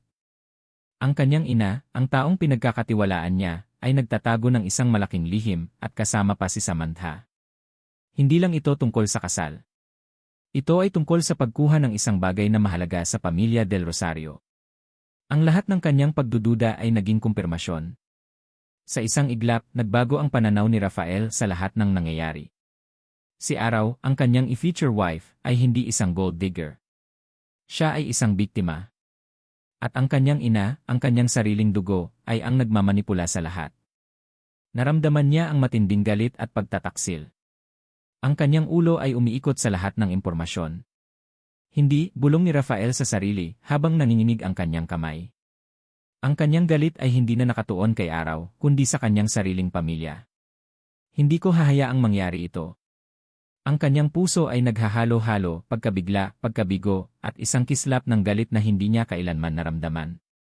Ang pamilya del Rosario, ang pamilya ni Araw, ay hindi lamang mga taong dapat tulungan. Sila ay mga biktima ng kanyang sariling pamilya. At si Araw, ang babaeng kinamumuhian niya, ay marahil ang tanging pag-asa niya para malaman ang buong katotohanan. Rafael looked at his phone, the picture of Araw and the other guy still there. He suddenly felt a pang of guilt. He had judged her, despised her, when all along, she was in trap set Eli his own mother. The real enemy was not Araw. It was his own family. He had to tell Araw everything. He had to protect her. Maria Araw del Rosario. Ang ingay ng mga sipa sa punching bag ang tanging musika sa aking pandinig. Bawat suntok, bawat sipa, ay naglalabas ng galit at sakit na naramdaman ko mula ng gabing iyon sa gala. Ang mga bulungan ng mga tao, ang mapanuksong ngiti ni Samantha, at ang tingin ni Rafael na puno ng pagkadismaya, lahat iyon ay bumabagabag sa akin. Pakiramdam ko'y nakakulong ako sa isang hindi nakikitang hawla, na bawat galaw ko ay may hahatol. Araw, sobra ka na, sabi ni Lani, pinipigilan ako. Magpahinga ka muna. Umiling ako, nagpatuloy sa pag-ensayo. Hindi, Lani. Kailangan ko to, kailangan kong ilabas ang lahat ng sakit. Ang daming naghuhusga. Ang daming nagsasabi na gold digger ako. Na hindi ako bagay. Lahat sila nakakainis. Naramdaman ko ang pag-init ng aking mga mata. Ang salitang gold digger ay patuloy na umalingaw-ngaw sa aking isip. Ito ang kinatatakutan ko. Na ako ay magiging katulad ng mga babaeng sinisisi ko noon. Ang pagdududa sa aking sarili ay muling bumalik. Wala silang alam, Araw, pilit na anya ni Lani. Pero bakit ka nga ba kasi ganoon kagabi? Hindi mo dapat pinansin si Samantha. Sinadya niya yon para magwala ka. Alam ko, bulong ko. Pero hindi ko napigilan. Naisip ko lahat ng sakit mula noon. Ang mga sinabi ni Marco. Na hindi ako sapat. Na hindi ako babae. Lahat ng yan, bumalik. At tapos, ang tingin ni Rafael. Parang kumpirmasyon na tama sila. Bumagsak ako sa sahig, huminga ng malalim. Ang pagod ay hindi lang pisikal, kundi mental din. Kinagabihan, habang nagpapahinga ako sa dojo, nanatili roon, hindi umuwi sa mansyon, may biglang kumatok. Bumukas ang pinto, at doon nakatayo si Rafael Alcantara. Nakasuot siya ng casual na shirt at maong, malayo sa kanyang karaniwang suit. Ang kanyang mukha ay seryoso. Anong ginagawa mo rito? Tanong ko, ang aking boses ay malamig. Hindi ko inaasahan ang pagdating niya. Gusto kong kausapin ka, sagot niya, lumapit. Ang kanyang mga mata ay hindi mapagpatawad tulad ng dati. May kakaibang kislap doon na tila may pag-aalala. Wala na tayong pag-uusapan, Leone Alcantara, sabi ko, tumayo. Nasa harap ka na ng wild woman na nakakahiya sa'yo. Siguro mas maganda kung lalayo ka na lang. Hindi yan ang dahilan kung bakit ako narito, Maria, sabi niya, at naramdaman ko ang kakaibang bigat sa kanyang boses. Hindi ako narito para pagalitan ka. Narito ako para humingi ng paumanhin. Napataas ang kilay ko. Paumanhin? Saan? Sa kung paano ako nag-react kagabi. Sa kung paano ko hinusgahan ka. At sa kung ano ang nalaman ko. Naglakad siya palapit sa akin, ang kanyang mga mata ay diretsong nakatingin sa akin. Hindi mo kasalanan ang nangyari. May nagmamanipula sa ating dalawa. Napakunot ang noo ko. Anong pinagsasabi mo? Naghintay si Rafael pagkatapos ay nagsimulang magsalita. Nalaman ko ang totoo. Tungkol sa ina ko at kay Samantha. Pinagtulungan nila kayo. Ang kasal na ito, hindi lang ito tungkol sa utang. Ito ay tungkol sa lupa. Ang lupain ng dojo nyo. Matagal na nilang gusto ang lupain na yan. Naramdaman ko ang pagkabigla. Ang galit. Ang pagtataksil. Ito ang kinatatakutan ko. Na may mas malalim na dahilan ang lahat ng ito. Paano mo nalaman, tanong ko, nanginginig ang boses. Ipinaliwanag ni Rafael ang lahat, ang mga dokumentong nakita niya, ang pag-uusap ni Doña Elena at Samantha. Ang mga mata ko ay lumaki sa bawat salita niya. Ang mga bubungan sa mall, ang mga pangungutya ni Samantha, lahat ay nagkaroon ng kahulugan. Kaya pala, bulong ko, ang mga luha ay nagsimulang dumaloy sa aking pisngi. Kaya pala ganoon ang trato nila sa akin. Hindi lang ako gold digger, kundi sagabal sa plano nila. Hindi, Maria, sabi ni Rafael at lumapit siya sa akin. Hindi siya ng insulto, kundi may pag-aalala. Ikaw ang biktima. Tayong dalawa. At ang pamilya mo. Bakit mo ito ginagawa? Tanong ko, tiningnan siya ng direkta. Bakit ka naniniwala sa akin? Naupo si Rafael sa sahig sa tabi ko. Hindi siya nagdamit ng ayos. Hindi siya mukhang businessman. Mukha siyang tao. Dahil nakita ko. Ang kabaitan mo sa matandang babae. Ang sakit sa mga mata mo kagabi. At dahil alam ko ang pakiramdam ng malinlang. Tinitigan ko siya. Ito ang unang pagkakataon na nakita ko ang isang bahagi ng kanyang sarili na hindi niya karaniwang ipinapakita. Ang kanyang kahinaan. Si Samantha, simula ni Rafael, at naramdaman ko ang bigat ng kanyang boses. Dati, siya ang fiancé ko. Nasa Amerika kami. Akala ko siya na. Pero niloko niya ako. Ginagamit niya lang ako para sa pera. Para sa social climbing. Nag-iwan siya ng malaking utang at gulo sa pangalan ko bago kami ikasal. Nalaman ko ang totoo at iyon ang dahilan kaya ako bumalik dito. Para takasan ang lahat ng iyon. Kaya ko naiintindihan ang sakit mo. Ang takot mo na gamitin. Nakinig ako. Ang kanyang boses ay puno ng pait. Hindi ko inaasahan na mayroon din siyang ganoong klaseng nakaraan. Kaya, patuloy ni Rafael at napansin niya ang peklat sa aking kamay. Hinawakan niya yon at ang kanyang hawak ay malambing. Ano ang nangyari dito? Napakunot ang noo ko. Ito ang unang pagkakataon na may nagtanong tungkol sa peklat na yon nang may pag-aalala. Hindi ako sanay. Wala lang yan, bulong ko, pilit na iniwas ang kamay ko. Sabihin mo, pilit niya. Gusto kong malaman. Nagbuntong hininga ako. Noon, may minahal ako. Si Marco. Sabi niya, mahal niya ako. Pero nalaman niyang mahirap kami.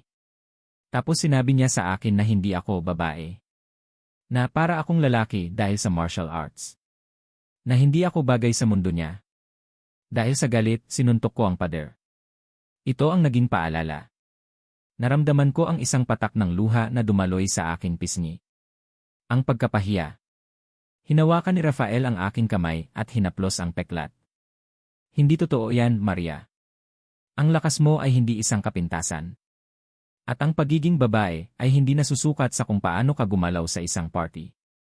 Ito ay nasusukat sa kung ano ka sa loob. Nagkatitigan kami. Ang kanyang mga mata ay puno ng pag-unawa. Sa kauna-unahang pagkakataon, pakiramdam ko'y naintindihan ako. Naramdaman ko ang kakaibang init sa aking puso. Ang pakiramdam na may kasama ako sa laban na ito. Hindi na ako nag-iisa. Salamat, bulong ko. Nang biglang, tumunog ang cellphone ni Rafael. Napatingin siya. May lumabas na pangalan sa screen. Ang kanyang mukha ay biglang namutla. Pipapa, bulong niya. Napakunot ang noo ko. Patay na ang papa ni Rafael, di ba? Ano po, papa? Tanong ni Rafael, at ang kanyang boses ay tila may pilit na saya. Okay lang po ako. Bakit po?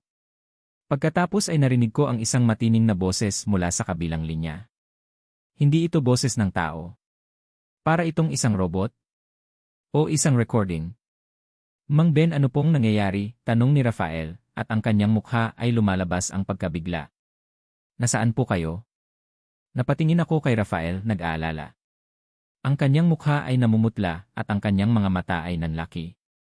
Ano ang nangyayari? Ano ang sinasabi ng si papa niya? Biglang bumagsak ang cellphone ni Rafael sa sahig. Ang kanyang hininga ay humahabol. Si Mang Ben, bulong niya. Nasa ospital. Ang mundo ko ay tila biglang umikot. Si papa? Nasa ospital. Anong nangyari? Ang huling pag-uusap namin, ang kanyang mukha na puno ng pag-asa. Hindi ito maaari. Hindi na yon. Naramdaman ko ang matinding takot na bumalot sa akin. Si Papa. Ang tanging pamilya ko. Hindi ko hahayaang may mangyari sa kanya. Hindi ngayon na nalaman ko ang lahat ng katotohanan. Maria Araw del Rosario. Mabilis kaming tumakbo ni Rafael patungo sa ospital. Ang kanyang kotse ay humarurot sa kalye, at ang aking puso ay bumubulusok sa bawat segundo. Hindi ko na inisip ang galit o pagkamuhi. Ang tanging nasa isip ko ay si Papa. Si Mang Ben. Anong nangyari sa kanya, Rafael? Sino ang tumawag, tanong ko? Isang automated call mula sa emergency room, Maria. Hindi ko alam. Basta sinabi lang na critical ang kondisyon ni Mang Ben, sagot ni Rafael, ang kanyang panga ay mahigpit, at ang kanyang mga mata ay nakatingin sa daan. Ramdam ko ang pag-aalala sa kanya. Pagdating namin sa ospital, ang mga ilaw ay masyadong maliwanag, at ang amoy ng disinfectant ay tila nakakasakal. Nakita namin si Lani na nakaupo sa waiting area, umiiyak. Lani! Anong nangyari kay Papa? Tanong ko, lumapit sa kanya at niyakap siya. Araw! Bigla na lang siyang nagkolapse sa dojo. Sabi ng doktor, stroke daw, sagot ni Lani, halos hindi makahinga. Nasa liin siya ngayon. Critical. Naramdaman ko ang paglamig ng aking mga kamay at paa. Stroke. Si Papa. Ang Papa na laging malakas, laging masigla, ay ngayon ay nasa bingit ng kamatayan. Pumasok kami sa liig. Nakita ko si Mang Ben na nakahiga sa kama, na may nakakabit na maraming tubo. Ang kanyang mukha ay maputla. Hindi ko siya nakikita na ganito. Ang aking puso ay nadurog. Papa, bulong ko, hinawakan ang kanyang kamay. Ang kanyang kamay ay malamig. Papa, gising ka po. Nandito na po ako. Maya-maya, tila bumukas ang mga mata ni Mang Ben, nagulat ako. May kakaibang kislap sa kanyang mga mata, tila may gusto siyang sabihin. Araw anak ni. Bulong niya, ang kanyang boses ay mahina at halos hindi marinig. Papa, narito po ako. Huwag po kayong magsalita. Magpagaling po kayo, sabi ko, pilit na pinipigilan ang luha. Tumingin si Mang Ben kay Rafael. Rafael, anak ni Don Ricardo. Nagkatitigan kami ni Rafael, nagtataka. Bakit niya binabanggit si Don Ricardo? Mang Ben, pakiusap, magpahinga na lang po kayo, sabi ni Rafael, lumapit sa kama. Ngunit nagpumilit si Mang Ben, ang lupa ang lihim. Ang pamilya Alcantara, pinrotektahan namin ang inyong manali. Ang kanyang boses ay nahihirapan. Naramdaman ko ang pagkabigla. Ang lupa. Ang lihim. Ang mga sinabi ni Rafael kanina ay biglang umalingaw-ngaw sa aking isip. Papa, anong sinasabi mo? Tanong ko, hinawakan ang kanyang kamay. Nagpatuloy si Mang Ben, tila pilit na inilalabas ang mga salita bago siya mawalan ng malay. Si Don Ricardo, malaki ang utang na loob niya sa akin. Sa pamilya del Rosario. Pinrotektahan namin ang reputasyon niya at ang kanyang kayamanan. Sa loob ng maraming taon nagdusa kami upang protektahan ang inyong lihim. Ang kasal na ito ay isang pangako, isang paraan para mabawi ang dapat sa amin, pero niloloko kayo, ang lupa, ang dojo. Bumukas ang pinto. Si Doña Elena. Nakasuot ng mamahaling damit at ang kanyang mukha ay puno ng pag-aalala. Ngunit may bahid ng takot sa kanyang mga mata. At sa likod niya, si Samantha. Anong nangyayari rito? Tanong ni Doña Elena, ang kanyang boses ay matinis. Bakit nag-ingay kayo? Tinignan ni Mang Ben si Doña Elena, at ang kanyang mga mata ay nagpapakita ng pagkasuklam. Elena, sinira mo ang lahat ni. Biglang nagbago ang kulay ng mukha ni Doña Elena. Lumapit siya sa kama at sinubukang pigilan si Mang Ben sa pagsasalita. Mang Ben, huwag ka nang magsalita. Kailangan mong magpahinga. Ngunit huli na. Matapos sabihin ang mga salitang iyon, bumagsak muli si Mang Ben, ang kanyang hininga ay humina, at ang monitor ay nagpakita ng isang mahinang linya. Papa! Sigaw ko at naramdaman ko ang matinding takot. Pinigilan ako ng mga nurse at doktor. Pilit nilang sinisikap na buhayin si Mang Ben. Rafael, na nakatayo sa tabi ko, ay mukhang yelo. Ang kanyang mga mata ay nakatingin kay Doña Elena. Ang lahat ng impormasyon, ang lahat ng hinala, ay biglang nagkatugma. Mama, bulong ni Rafael, ang kanyang boses ay halos hindi marinig. Anong ginawa mo? Si Doña Elena ay namutla. Hindi siya sumasagot. Ang kanyang mga mata ay nakatingin kay Mang Ben na tila ba isang kasalanan ang kanyang ginawa. Si Samantha naman ay nakatayo sa likod ni Doña Elena, ang kanyang mukha ay seryoso, ngunit may bahid ng pagtagumpay. Ang sandaling iyon ay parang isang pelikula na bumagal. Ang tunog ng mga machine sa ang hininga ko na humahabol, at ang mga salita ni Mang Ben na patuloy na umalingaw-ngaw sa aking isip. Ang lupa. Ang lihim. Ang pagprotekta sa pamilya Alcantara. Naramdaman ko ang matinding sakit sa aking puso. Hindi lang ito tungkol sa utang. Hindi lang ito tungkol sa isang arranged marriage. Ito ay isang pagtataksil. Isang kasinungalingan na nagpahirap sa pamilya ko sa loob ng maraming taon. At ang pamilya Alcantara, ang pamilya ni Rafael, ang siyang nasa likod ng lahat ng ito. Napatingin ako kay Rafael. Ang lalaking ito na kanina lang ay nakipag-ugnayan sa akin. Ang lalaking nagpakita ng pag-unawa. Ngayon, siya ang anak ng taong sumira sa pamilya ko. Emma, ulit ni Rafael, ang kanyang boses ay mas malakas ngayon. Ano ang itinago mo sa akin? Tumingin si Doña Elena kay Rafael, at ang kanyang mukha ay puno ng takot. Hindi siya sumagot. Biglang naramdaman ko ang pag-akyat ng galit. Ang sakit na naramdaman ko sa dojo, ang pagdududa sa aking sarili, lahat iyon ay nauwi sa isang malaking pagtataksil. Ang lahat ng aking mundo ay biglang bumagsak. Si Papa ay nasa bingit ng kamatayan, at ang pamilya ni Rafael ang nasa likod ng lahat ng ito. Hindi ko na alam kung sino ang dapat kong paniwalaan. Ang lahat ng pag-asa na naramdaman ko kanina ay naglaho. Pakiramdam ko'y nawalan ako ng lahat. Ang aking ama, ang aking dojo, ang aking pagkakakilanlan, lahat ay nasa panganib. Ito na ang all is lost moment ko. Pinisil ko ang kamay ni Mang Ben, ang mga luha ay dumaloy sa aking mga pisngi. Ang laban na ito ay hindi na lang tungkol sa pagliligtas sa dojo. Ito ay tungkol sa paghahanap ng katarungan. Tumayo si Rafael, lumapit kay Doña Elena, at ang kanyang boses ay puno ng galit. Emma, anong ginawa mo? Bakit mo kami niloko? Bakit mo ginagamit ang pamilya Del Rosario? Doña Elena looked at Rafael, her face pale, and her eyes filled with a mixture of fear and defiance. Samantha, still behind her, gave a subtle, almost imperceptible, smirk. Rafael looked at his mother, then at Samantha, and finally at Araw, whose face was stained with tears. He knew now. This was not just about money or land. This was about decades-old secret, a hidden debt, and his mother's relentless pursuit of power. The truth was far uglier than he had ever imagined. His own family was the villain. And Araw, the woman he had just begun to understand, was deeply intertwined in this dark web. Rafael Alcantara. Naglakad si Rafael palabas ng ang kanyang isip ay gulong-gulo. Ang bawat salita ni Mang Ben, ang pananahimik ng kanyang ina, at ang nakangiting mukha ni Samantha, lahat ay tila mga hiwa na nagdurog sa kanyang puso. Ang galit sa kanyang ina ay mas matindi kaysa sa anumang naramdaman niya noon. Hindi lang ito tungkol sa pera o lupain, ito ay tungkol sa pagtataksil sa tiwala at paggamit sa dalawang pamilya para sa sariling agenda. Nakita niya si Araw na nakaupo sa labas ng nakatulala, ang mga luha ay patuloy na dumadaloy sa kanyang pisngi. Lumapit si Rafael at naupo sa tabi niya. Ang kanyang kamay ay inilagay niya sa balikat ni Araw.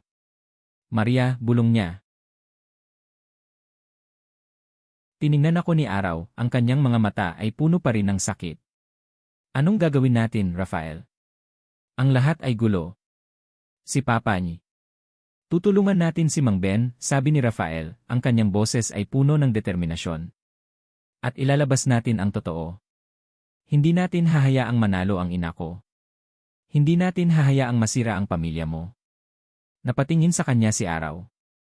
Sa kanyang mga mata, nakita ni Rafael ang isang kislap ng pag-asa at ng galit. Ngunit ngayon, ang galit ay hindi na nakatuon sa kanya. Paano? Tanong ni Araw. Malakas ang ina mo, Rafael. At si Samantha, alam ko na may ginagawa sila. Balita sa akin ni Lani, pinakalat ni Samantha ang mga balita sa social media, nagpapahiwatig na ako raw ang may kasalanan sa lahat. Na ako ang dahilan kung bakit nag-collapse si Papa, dahil sa stressed siya sa arranged marriage. Naramdaman ni Rafael ang matinding galit. Si Samantha ay patuloy na nanggugulo. Hayaan mo sila. Hindi tayo susuko. Tulungan mo ako. Kailangan nating makahanap ng ebidensya. Hindi nag-aksaya ng oras si Rafael at araw. Sa tulong ni Atty. Marco, na binigyan ni Rafael ng buong detalye, nagsimula silang maghanap ng ebidensya sa opisina ni Doña Elena. Alam ni Rafael ang mga lugar kung saan itinatago ng kanyang ina ang mga sensitibong dokumento. Tingnan mo ito, bulong ni Rafael kay Araw, habang binubuksan nila ang isang hidden compartment sa likod ng isang painting sa opisina. Sa loob ay isang lumang file. Ito ang mga orihinal na kontrata ng lupa ng dojo nyo. Pero may mga binago. Ang isang bahagi ay inilipat sa pangalan ng isang holding company na nakapangalan sa ina ko. Napakunot ang noo ni Araw. Pero paano? Hindi alam ni Papa yan. May pirma niya pero imposible. Malamang ay may ginamit silang forged signature o may pinapirmahan sila sa kanya na hindi niya alam ang nilalaman, paliwanag ni Rafael, habang patuloy na naghahanap. At ito mga transaksyon sa bank account. Malaking halaga ang inilipat kay Samantha galing sa accounts ng ina ko. Payment for services rendered. Nanginginig ang kamay ni Araw habang tinitignan niya ang mga dokumento. Ang sakit ay humalo sa galit. Hindi niya akalain na ganito kalalim ang panloloko. Kailangan nating ipaharap sa kanya ito, sabi ni Araw, ang kanyang boses ay puno ng determinasyon. Kailangan niyang sagutin ang lahat. Kinabukasan, sa sala ng mansyon ng mga Alcantara, naganap ang isang mainit na paghaharap. Naroon si Rafael at Araw kasama si Atty. Marco at si Doña Elena. Si Samantha ay wala at hindi sumasagot sa mga tawag ni Doña Elena. Mama, simula ni Rafael, ang kanyang boses ay malamig, walang emosyon. May nalaman po kami. Ngumiti si Doña Elena, isang pilit na ngiti. Oh, ano naman yan, anak? Akala ko ay nagpapahinga ka pa matapos ang lahat ng drama. Drama? Tanong ni Rafael at inilapag ang mga dokumento sa mesa. Ito po ang drama, ito po ang mga ebidensya na nagpapakita na pinlano nyo ang lahat para makuha ang lupain ng pamilya Del Rosario. Naniloko nyo kami. Naginamit nyo ang utang ng pamilya Del Rosario para makontrol sila. At nabinayaran nyo si Samantha para tulungan kayo. Namutla si Doña Elena. Ang kanyang mga mata ay nanlaki. Ano ang mga sinasabi mo, Rafael? Nagkakamali ka. Walang katotohanan yan. May katotohanan po, ma, sabi ni Araw, lumapit, ang kanyang boses ay matatag. Ang mga pirma sa mga dokumento na ito ay hindi kay Papa. At ang mga transaksyon sa bank account na ito malinaw po ang lahat. Biglang tumayo si Doña Elena, ang kanyang mukha ay puno ng galit. Pinagtutulungan niyo ako. Ang sarili mong ina, Rafael. Kinakampihan mo ang isang babaeng galing sa kalye, na walang alam sa mundo natin, kaysa sa sarili mong ina.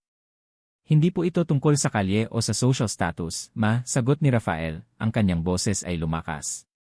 Ito ay tungkol sa katotohanan. At katarungan. Niloko niyo po kami. Ginawa niyo kaming sunod-sunuran sa plano niyo. At ngayon, si Mang Ben, nasa bingit ng kamatayan dahil sa stress at sa mga pinagdadaanan niya. Wala kayong alam, sigaw ni Doña Elena, ang kanyang boses ay tila galit na leon. Ginawa ko lang ang lahat para sa kapakanan ng pamilya natin. Para mapanatili ang ating reputasyon. Ang Don Ricardo ay mayroong mga delikadong lihim noon. Kinailangan ko lang protektahan ang lahat ng ito. Ang lupain na yan, dapat ay sa atin na yan. Matagal na. At anong lihim ang tinutukoy mo, ma? Tanong ni Rafael, nanlilisik ang mga mata. Nag-aalangan si Doña Elena, pero dahil sa sobrang galit at pagkadurog, ibinunyag niya. Noon, ang ama mo si Ricardo mayroon siyang malaking pagkakamali na nagawa. Isang transaksyon na halos sumira sa ating pamilya. Si Mang Ben ang nakakita noon. At para maprotektahan ang pangalan ng Alcantara, kinailangan kong gumawa ng paraan. Kinailangan kong kontrolin ang sitwasyon. Ang lupain ng dojo ang naging collateral. Ang kasal nyo, ito ang paraan para mapurmalisa ang lahat. Rafael and Araw looked at each other, shocked. The truth was far more twisted than they imagined. Habang nagaganap ang paghaharap, tumunog ang cellphone ni Araw. Isang message mula sa isang anonymous number. Binuksan niya. Isang litrato. Ito ay ang edited na litrato niya kasama si Marco, ang ex niya, na tila naghahalikan, kasama ang caption, ang tunay na kulay ng future ng Rhea Alcantara. Hindi pa kasal, may iba na. Sino ang maniniwala sa kanya ngayon? Napatingin si Araw kay Rafael, ang kanyang mukha ay namutla. Rafael, may problema pa. Ipinakita niya ang litrato kay Rafael. Naramdaman ni Rafael ang matinding galit. Gawa ito ni Samantha. Isang huling pagtatangka na sirain sila. Kasinungalingan, sigaw ni Doña Elena, sabay kuha sa cellphone. Ito ang babaeng pinagkakatiwalaan mo, Rafael. Tignan mo ang ginagawa niya. Ngunit ngumiti si Rafael. Huwag kang mag-alala, makilala ko si Maria. Hinawakan ni Rafael ang kamay ni Araw. Maria, ang lalaking ito. Sino siya? Ang litratong ito, alam kong hindi totoo. Sabihin mo sa akin. Sino siya? Tumingin si Araw sa mga mata ni Rafael. Nakita niya ang tiwala sa kanyang mga mata. Si Marco po yan, Rafael. Ang first boyfriend ko. Ang dahilan ng peklat ko. Ang taong nanghusga sa akin na hindi ako babae. Ang litrato, alam kong edited yan. Hindi totoo yan, ma, sabi ni Rafael, ang kanyang boses ay matatag at puno ng pagtitiwala. Kilala ko si Maria. At alam kong kaya niyang harapin ang lahat ng kasinungalingan mo at ni Samantha. Samantha. Ang pangalang iyon ay lalong nagpainit sa ulo ni Doña Elena. Pinaubaya ko na siya sa'yo noon. Hindi mo siya naibangon. Hayaan mo na lang siya. Kung sa palagay mo ay siya ang tama para sa'yo, sige. Pero huwag mong kalimutan, Rafael. Ako ang ina mo. At kung kakampi ka sa kanila, wala ka ng ina. Tinatakwil kita bilang anak. Napasigaw si Doña Elena. Ang kanyang mukha ay namumula, ang kanyang mga mata ay nanlilisik sa galit at pagkabigo. Para siyang isang reynang nawalan ng korona. Tumayo si Rafael, hindi siya natinag. Kung yan po ang desisyon nyo, ma, pero hindi po ako susuko sa laban na ito. Hindi na po ako ang Padabog na umalis si Doña Elena, ang kanyang mga yapak ay malakas na umalingaw-ngaw sa mansyon. Ang kanyang tinig ay patuloy na umalingaw-ngaw, puno ng sumpa. Naiwan sina Rafael at Araw kasama si Atty. Marco sa gitna ng sala. Ang laban ay tapos na. Ang katotohanan ay lumabas na. Ang kanilang mga kaaway ay umatras. Ngunit ang katahimikan ay tila mas mabigat kaysa sa ingay. Napatingin si Araw kay Rafael. Ang kanyang mukha ay puno ng pagod, ngunit mayroong isang kakaibang liwanag sa kanyang mga mata. Nagulat siya. Hindi niya inaasahan na ipagtatanggol siya ni Rafael. Hindi niya inaasahan na maniniwala ito sa kanya, kahit sa harap ng kanyang sariling ina. Rafael. Bulong ni Araw. Tapos na ang lahat, Maria, sabi ni Rafael, at ang kanyang boses ay puno ng kaluwagan, ngunit may bahid ng kalungkutan. Tiningnan niya si Araw, ang kanyang mga mata ay nagtanong. Ang kanilang mga kamay ay nanatiling magkahawak. Ang kanilang mga mata ay nagtagpo. Ngayon na nawala ang lahat ng hadlang, ang lahat ng kasinungalingan, ang isang malaking tanong ay nanatili sa hangin. Pagkatapos ng lahat ng ito, pagkatapos ng lahat ng laban na pinagsamahan nila, ano sila ngayon? Ito ba ay pag-ibig, o sadyang pinagsama lang sila ng tadhana at ng isang maruming kasunduan? Hindi sila sigurado. Ngunit ang isang bagay ay malinaw. Hindi na sila estranghero. At hindi na rin sila kaaway.